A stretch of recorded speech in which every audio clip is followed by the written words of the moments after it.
mental health is something that we don't talk about enough. In the black community, well, we're massively overrepresented in the mental health institutions, even more so than in the prisons. And again, these are questions we have to ask. Well, why? But once you get a control and an understanding of who you are, no one can use you against you. No one can ever use your mental illness against you. You've already spoke about it, so what you got?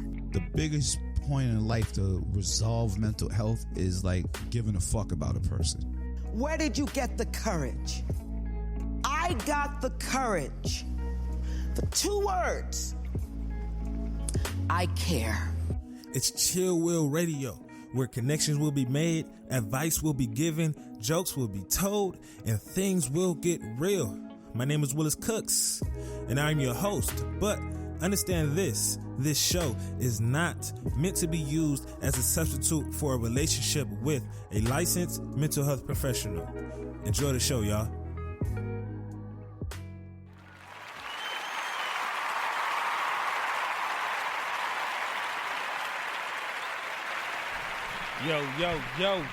Yo, what's the deal? What is the deal? What's poppin', peoples? What's poppin', ladies? What's poppin', gentlemen? What's poppin', good folks, ugly folks, beautiful folks, not so beautiful folks? Whatever it is. What's the deal, you all, man? I hope everyone's doing swell on this Sunday afternoon, man. Welcome to another lovely, fantastic episode of Chill Will Radio, man. As always, we're talking all things mental health, the good, the bad, the ugly, the not so ugly, the taboo, the things we aren't supposed to be talking about, and all that good stuff in between there. That's what we're talking about here on this show. So, good looking, all right? Good looking to all those individuals who are tuning in. Good looking to all those individuals who will be tuning in tomorrow, next week, next month, next year, whenever. And good looking to all those individuals who ain't never ever gonna tune in because you feel as if your mental health is all good. You probably haven't caught on to it yet, but you will catch on to it eventually. Right? In the middle of me speaking about that, I just thought about this. I'm going to go back and listen to this episode when I'm like 60, 80. I'm going to show my kids like, hey, this what daddy used to do when he was like on the other side of his, I want to say late 20s. Fuck. I'm 27. That's what daddy used to do when he was in his 20s. Pop this song. It's dope. I think it's really, really dope that we can go ahead and post pictures, put stuff on the internet, and then we're gonna go back and see it. Like, damn, like Meg Thee Stallion finna be out here popping when you 60? You gonna live your hot boy summer at 60? That's gonna be funny. That is gonna be funny. You gonna be telling your little one like, man, I live my hot boy or my hot girl summer. You gonna play Meg Thee Stallion, all that shit. That is gonna be funny, man. But I hope everyone is doing swell, man. I hope everyone is doing good. I wanna talk to y'all about something real quick before we even dive into the show. First of all, my week has been fine. Still busy as always. Still learning a few things, but everything was all good. One of the things I wanted to mention into the show is something that happened today at work. Right? Not with me, but with another patient. Obviously, I'm always going to bring things from work here onto the show just to show how, everything, it's a lot going on in a lot of other people's lives, right? Today in particular, I had to discharge someone, right? I had to discharge a homeless patient, and I discharge homeless patients from the hospital all the time, so that's not anything major, right? But I had to discharge this one patient who lived in a van with his spouse, right? Who lived in a van with his spouse. And this patient was there because he had broken ribs, he had a black eye, and he had a broken jaw. So he got beat up by his spouse, right? And when I asked him about the situation, I was like, okay, so you're going back with your spouse, with the individual that put you here. How do you feel about that? It was just something minor. He's over it. When he said he's over it, that took me back. Because this person is gay. This person that the abuser is this patient's husband. Right? Now, as we continue the conversation, within social work and within therapies, there's this one thing called self-determination. And that's basically where you have to respect what that other patient or person is trying to do. Right? So just like this individual is willing to go back and live in the same van with his husband that put him here in the hospital, I can't do nothing about it. That person has the right to decide and go wherever he pleases. However, what took me back and what I had to think about is domestic violence within the gay community, right? We speak about domestic violence in the heterosexual community, right? In the straight community, right? Men beating up women, right? We hardly ever speak about women abusing men, but we damn near never speak about domestic violence within the gay community, right? It's a dangerous thing.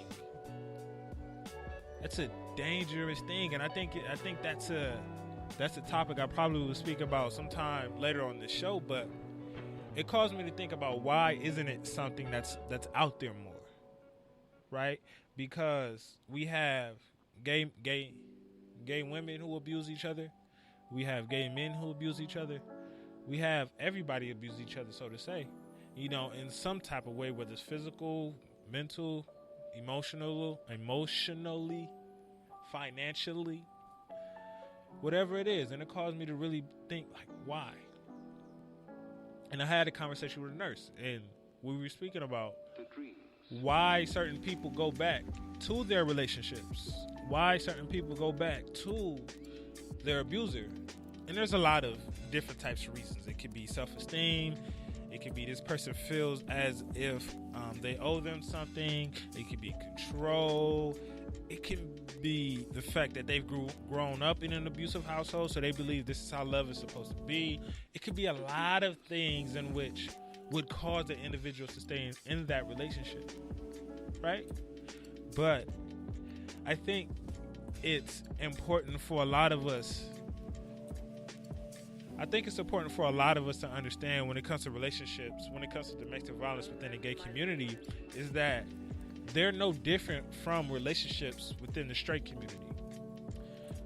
They're no different from relationships within the heterosexual community, right?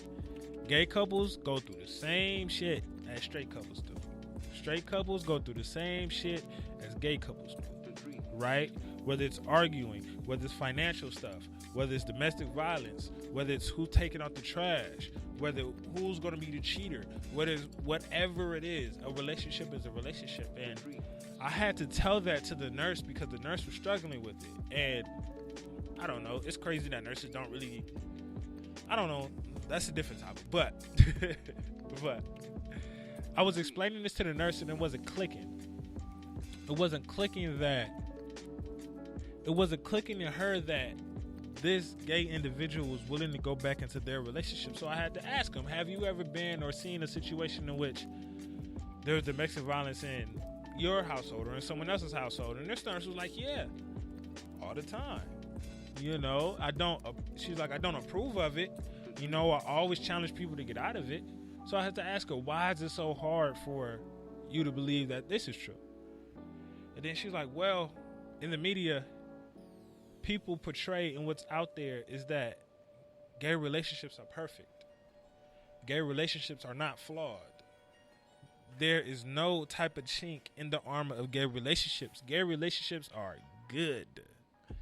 Hell no. There are things within gay relationships that a straight relationship probably wouldn't have to deal with. Like, I don't have to deal with the fact of people looking at me weird because I'm out with a woman.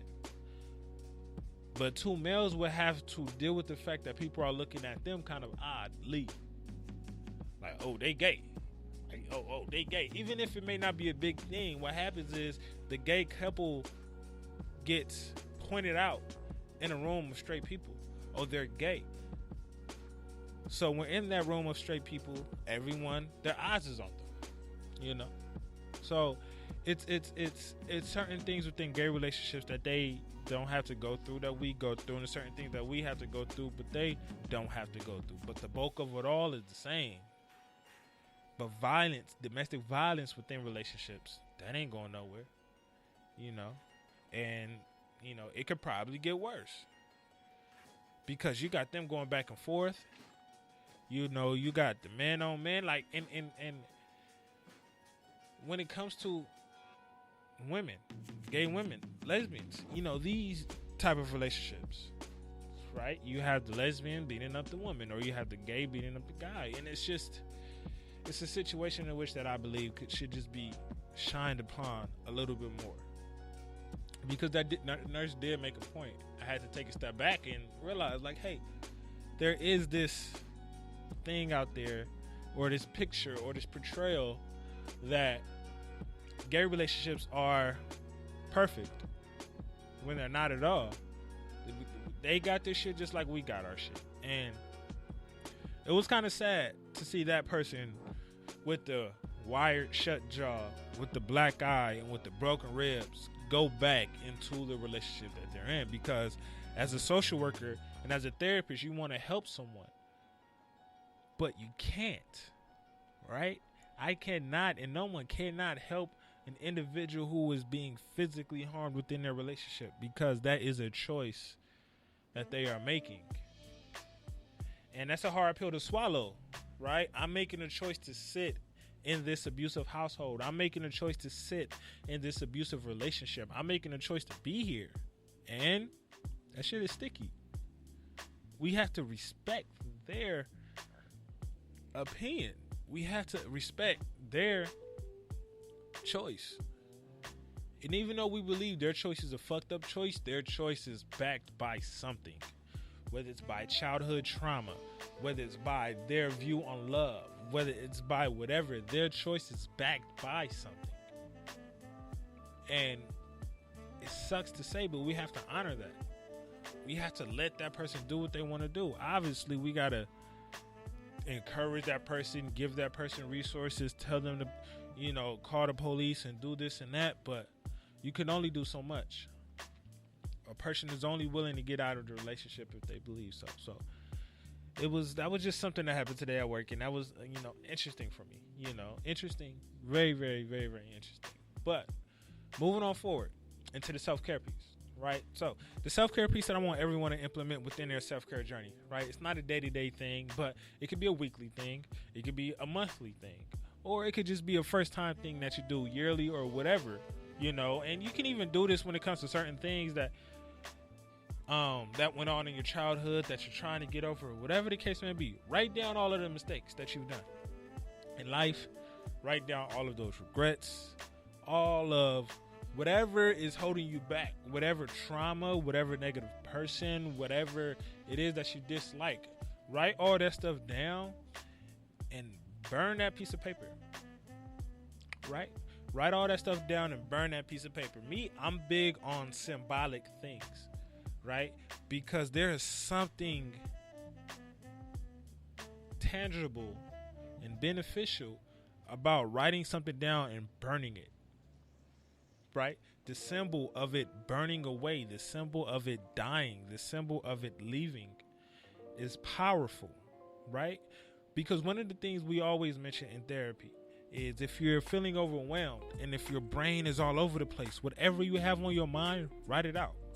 Because when you're writing things out, it allows your brain to kind of flush out and sort through things because you're able to see it, right? It's a difference between thinking your thoughts and reading your thoughts. And when you're reading your thoughts, you're able to list them out from priority. What's most important, what's not important. And that's the same thing when it comes to those negative things that are going on in your head, because we can be so overwhelmed with everything, right? So put all that stuff on a paper. However you feel. Do you feel negative about yourself? Do you hate the fact that you're fat? Do you hate the fact that you believe nobody loves you? Do you hate the fact that you're single? Do you hate yourself? Right? Do you hate your life? Do you hate your parents? Do you hate your friends? Do you hate the fact that whatever it is about you that you dislike, write it out on a piece of paper and burn it. And it doesn't even have to be the real big traumatic thing that you've been through in your life. It could be something small. It could just be my mistakes for the week. It can be my mistakes for the month. It can be my mistakes within this relationship. It can be those things.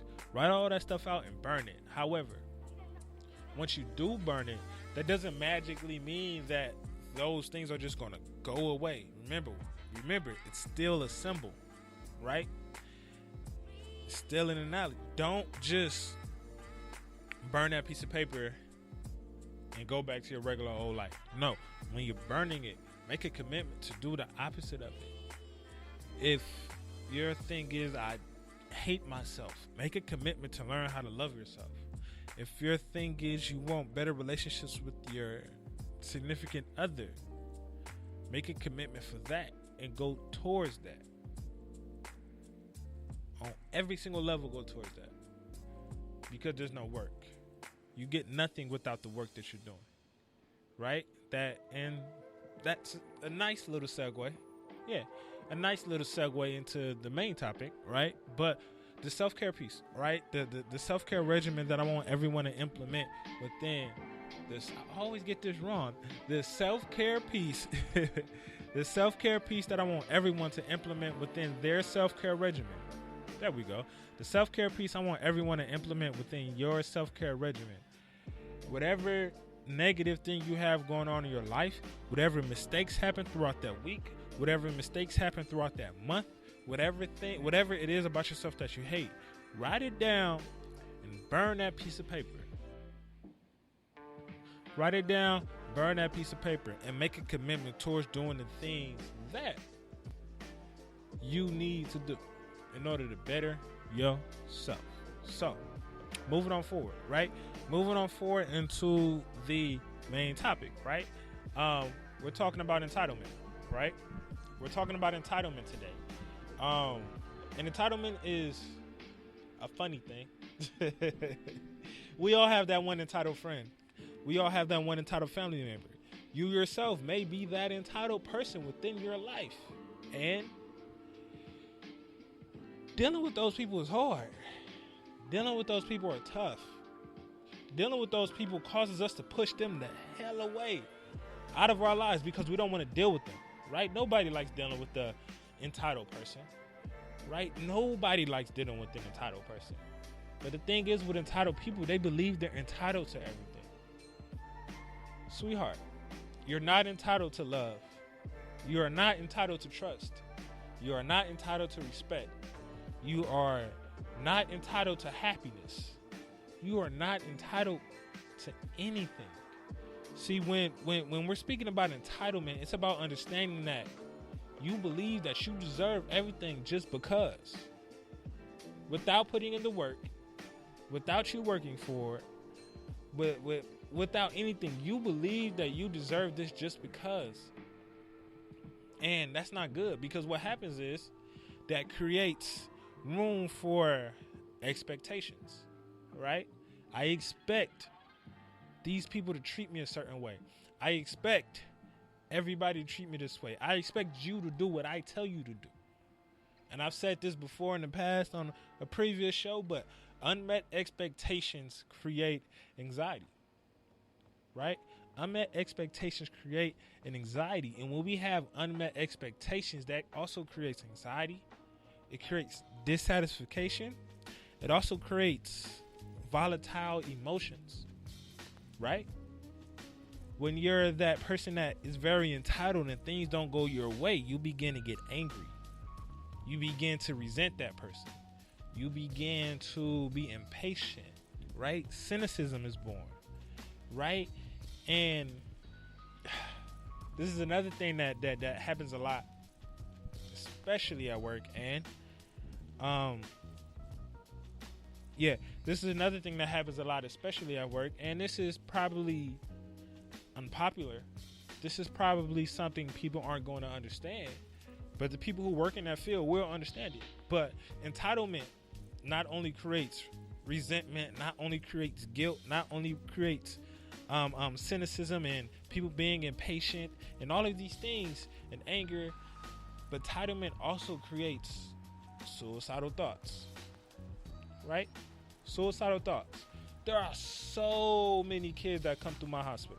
So many kids that come to my hospital and say, oh, I want to kill myself because I didn't get this game. I want to kill myself because I didn't get this watch. I decided to cut myself because I didn't get this. I didn't get that. And obviously that form of entitlement is to the extreme, right? In most extreme cases, that's what it's going to be. That form of entitlement leads to, let's say, narcissism.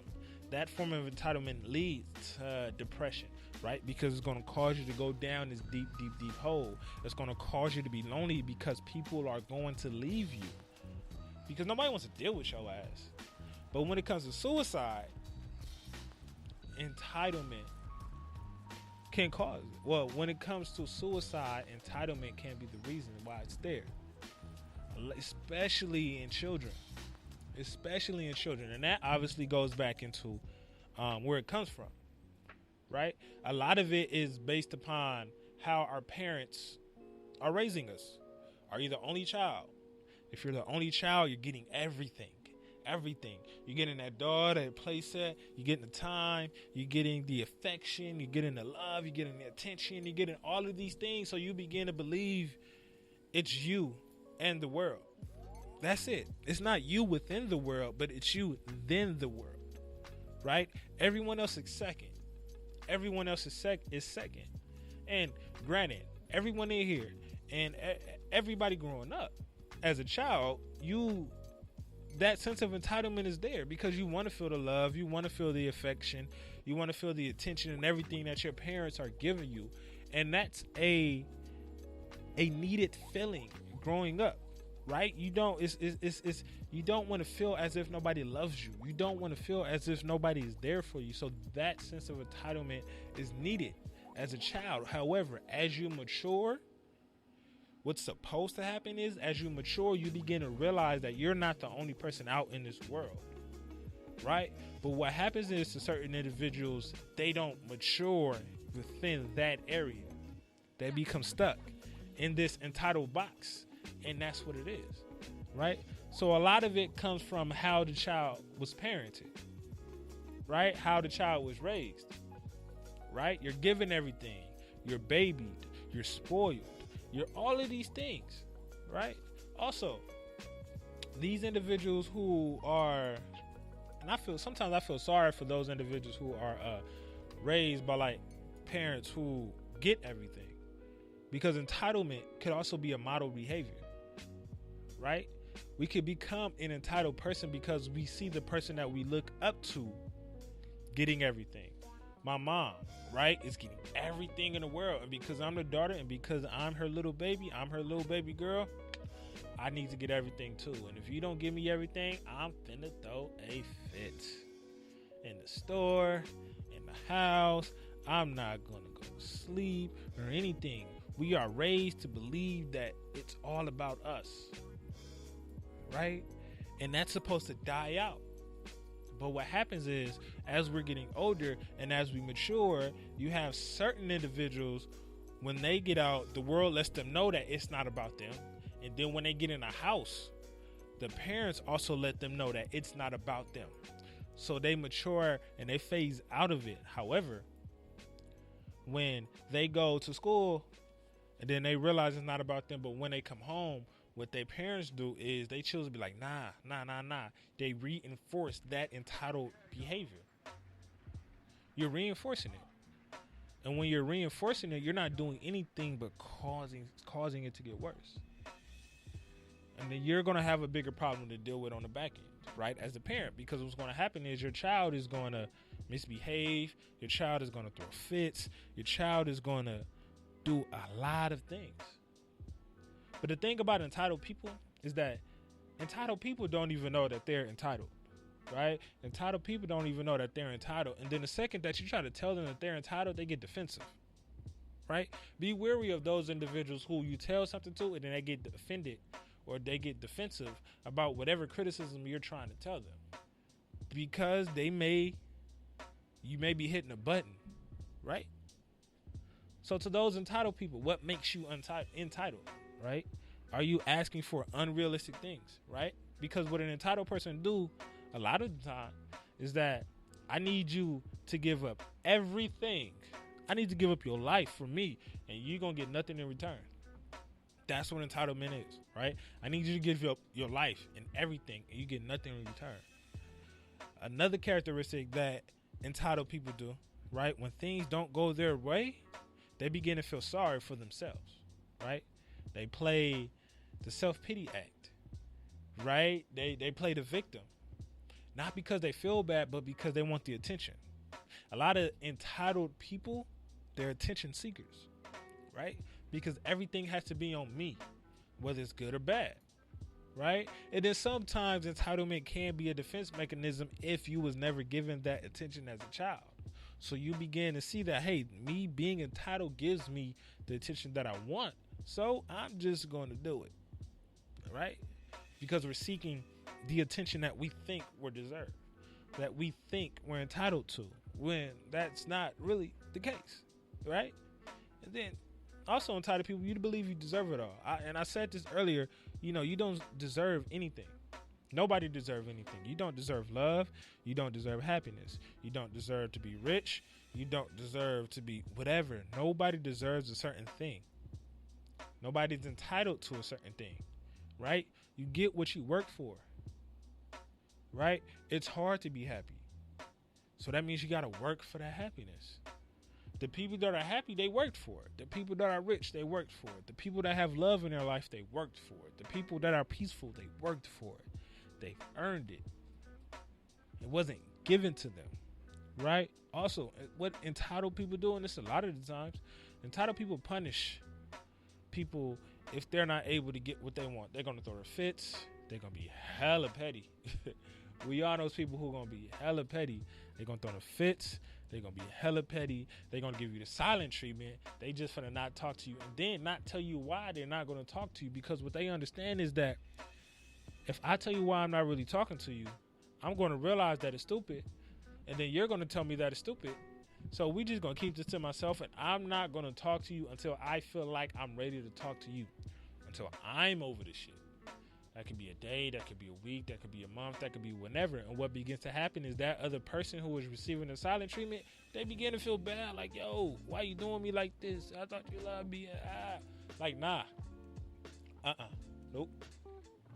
That entitled person doesn't care about your feelings, because it's me. It's me. It's all about I, right? There may not be an I in team, but there damn sure is a me. Right? This team, we may be a team, but it's about me. Understand that, right? So I'm going to give you the silent treatment just because you didn't do what I want, right? We're going to be passive as well. A lot of people who are entitled, they're going to be passive as well, right? They're not. They're going to be petty. They're going to be passive. They're not going to be upfront about it, because they understand. A lot of entitled people understand that what they're doing is bullshit. However, they're not going to own up to it, right? Another quality that entitled people have is they have this mentality or this thing of, I can do everything, but you can't, right? I can, and men are kind of entitled when it comes to this whole double standard, but I can cheat on you, but you can't. I can fuck with a bunch of women, but you can't. I can do this, but you can't. You can't do any of it, right? I can, because it's about me, and I do what I want because I'm a little king, or I'm a little princess, I'm a little whatever. But this is what it is, and this is what entitled people do, right? Another thing, entitled people, they crave attention. They crave attention. They crave admiration, right? Look for those individuals who like to be babied. Look for those individuals who like to be the princess, or like to be out in front, right? Those individuals who want the spotlight always on them, right? They want to be the center of attention because they was either raised in it or because they never had it growing up, so they overcompensate for the thing that they didn't have, which was that lack of attention. And we're finna create it out of nowhere, but it's going to cause other people to get hurt. It's going to cause me to be lonely. It's going to cause all these things, but I don't really care, because it's about me, right? So as a friend, how do you deal with entitled people? There's a few ways. right? There's a few ways when it comes to dealing with entitled people, but one of the things you have to understand is that you can't control them, right? One of the things you have to understand when it comes to entitled people is that you cannot control them. What happens a lot of the cases, our best friend in the world may be super duper entitled, and we may love that person for who she is. I believe I spoke about it, I don't know if it was last week or a week before then, but we began to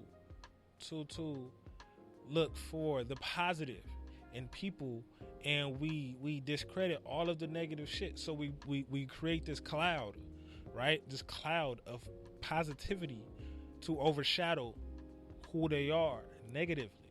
And that's what we sometimes do when it comes to our best friend who is entitled.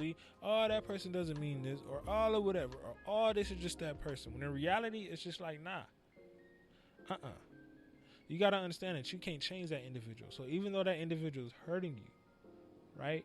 You just pulling out all of the positive stuff and trying to help them go that route, it's not going to happen, right? You cannot control that individual. You can't. You have to sometimes just let that person be them, right? And that's another thing in which you have to deal with when it comes to a friend. And if you're trying to not allow that entitled friend to stress you out, let them be, right? Because we can't control them, sometimes we have to let them be. Sometimes we have to back off. Sometimes what we're doing is we're trying to hold on to a friend that really doesn't give a fuck about you like that. Well, they do care about you to a certain extent, but not as much as they care about themselves. It's like they care about you an inch and they care about themselves a whole mile. And granted, we are always supposed to love ourselves first, but not to the extent of which we're putting other people down, not to the extent of which we're putting other things in front of other people. And that's what entitled people do, you know. But sometimes we have to just let that person be. Sometimes we just have to back off, right? And this goes into the other thing, right? When it comes to entitled people and you're a friend and you're trying to figure out how to deal with these entitled people or your entitled friend, two important facts. You have to set boundaries, and with those boundaries, you have to set consequences, right? You have to set boundaries, and with those boundaries, you have to set consequences. So what happens is when you set boundaries on that entitled person, what they're going to do is they finna play with you. They finna see if they can cross it. They finna see if they're going to cross this line that you done drew out. Because they don't give a fuck about that line. They don't. So when an individual crosses that line, crosses that boundary, it's up to you to pop them in the head. Not literally, right? But figuratively. What sort of consequence are you going to let that person know, right? Because a child isn't going to put his hand on the stove again because he's going to know the stove is hot, right? So say, for example, I don't know, this person, flakes on you. Right? And you're trying to put up a boundary of her being on time. And they continue to flake on you because they care more about themselves than it is you, and they don't really give a fuck. Okay, what you would want to do is when it's time to go. When it's time to be somewhere. Don't sit back and wait because that other person isn't tripping. The other person isn't worried about what you have to worry about. Nah, kick rocks. And if it's that important for that person to be there, that person's going to find a way. Obviously, that person's going to be pissed. You left me and blah, blah, blah, blah, blah, and I was on my way. They said they was 5 minutes away, but they just not getting out the shower. Like, it happens. But we got to set them consequences to let that other person know that, yo, you got to chill out. Like, I'm not the one to fuck with. Right? You have to set those consequences. And if we don't set those consequences, what's going to happen is that person is going to continue to run over your ass. And we don't want that. Right? So when it comes to you being a friend, there's 3 specific things that I would want you to do when it comes to dealing with these entitled people. Understand that you can't control them. Understand that sometimes you have to let them be. And if you're willing to deal with them, understand that you have to not only create boundaries, but you also have to create consequences, right? You can't control them, Let them be, set up boundaries, and have consequences to follow when they cross that line, because they will try to push your button because they don't take you serious for shit. You got to do what you got to do for the sake of yourself. Just like they're doing what they have to do for the sake of themselves.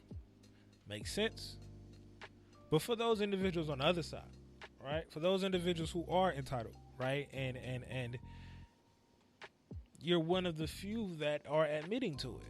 You're one of the few that's like, I do think I'm a little bit entitled, and I do think I need to possibly get out of this behavior. There's two things that I would recommend you do, right? It's this little thing called cognitive restructuring. My bad. Cognitive restructuring. And what cognitive restructuring is, it's a technique within CBT, cognitive behavioral therapy, right? And within that technique, what it basically does is, what you're basically doing is challenging those negative thoughts. You're going to identify what that negative thought is. You're going to identify what that destructive thought is. You're going to identify what that thing is and challenge it, right? Come up with something to counteract it, right? Ask yourself certain questions. If you believe you're entitled to love, well, why am I entitled to love?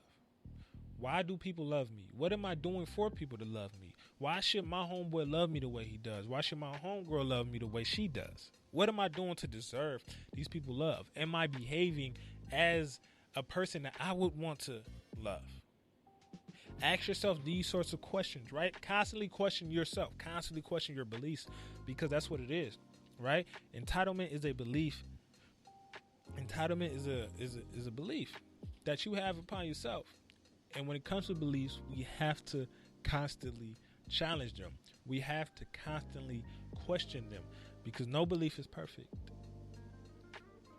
But when it comes to those things, you gotta ask yourself all the time, like, what's the deal? And then the second thing, and this is probably like more important than the first part, but the second thing is just acceptance, like radical acceptance. Like, begin to accept the harsh truth that you ain't shit. Like, begin to accept the harsh truth that you ain't shit. You ain't. You're not. Because there's a lot of people out here. You are a speck in the grand scheme of things. You are small in the grand scheme of things. You place no importance in the grand scheme of things. Right? You're not. That's what it is. You're not that beautiful, because there's always somebody who looks better than you. You're not that great, because there's always someone who's greater than you. There's always someone who's prettier than you. There's always someone who's faster than you, smarter than you, speaks better than you, looks better than you, dressed better than you, is more healthier than you, speaks better than you, has more money than you. All of these things. And when you begin to accept those things, what happens is your entitlement begins to lower. Right? It begins to go down the drain, because you begin to realize, like, damn, it ain't all about me. It's about them too. And they got things they got to handle too. Oh shit. Right?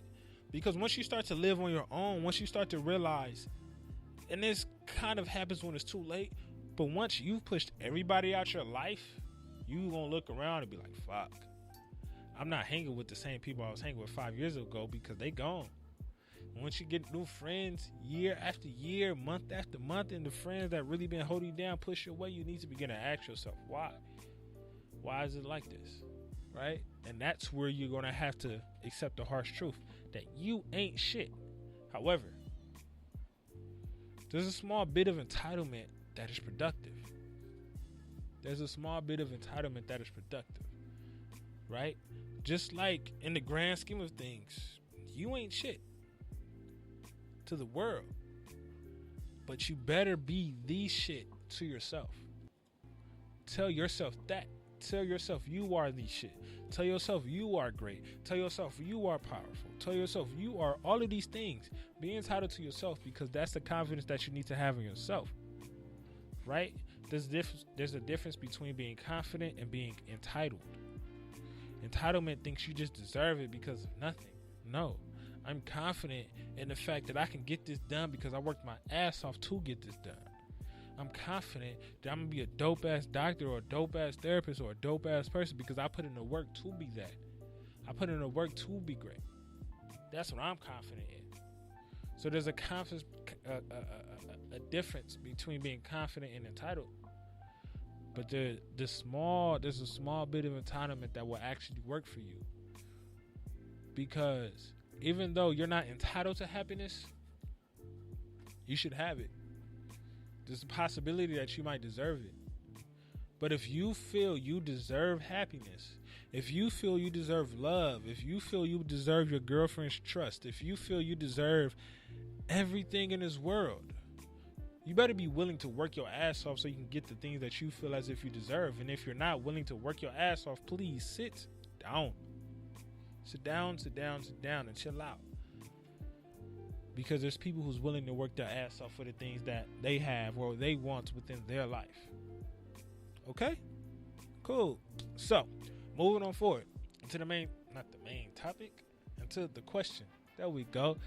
It's crazy how my show is like structured in points and I can never really get the transition great. But oh well, it is what it is. But moving on forward into the question that I never really come up with, but I just pull it out of my ass based upon the energy or whatever that I pick up within the show. So, the question I have for everyone that's tuning in, that's listening, is that when it comes to entitlement, are you honest about how entitled you are with yourself? When it comes to entitlement, are you honest about how entitled you are with yourself? And then also, are you honest about how entitled your friends are to them? Are you letting your friends know that they ain't the shit? They ain't think they who they are, right? They not. But let them know what's up. Let them know what the deal is. Okay? So as always, man, good looking at all those people that are listening, to all those people that are tuning in, to everybody out there. Shouts out to you, man. And as always, understand, man, ain't no wealth without your mental health. So please stay blessed and take care of yourself. Be great, y'all. Peace.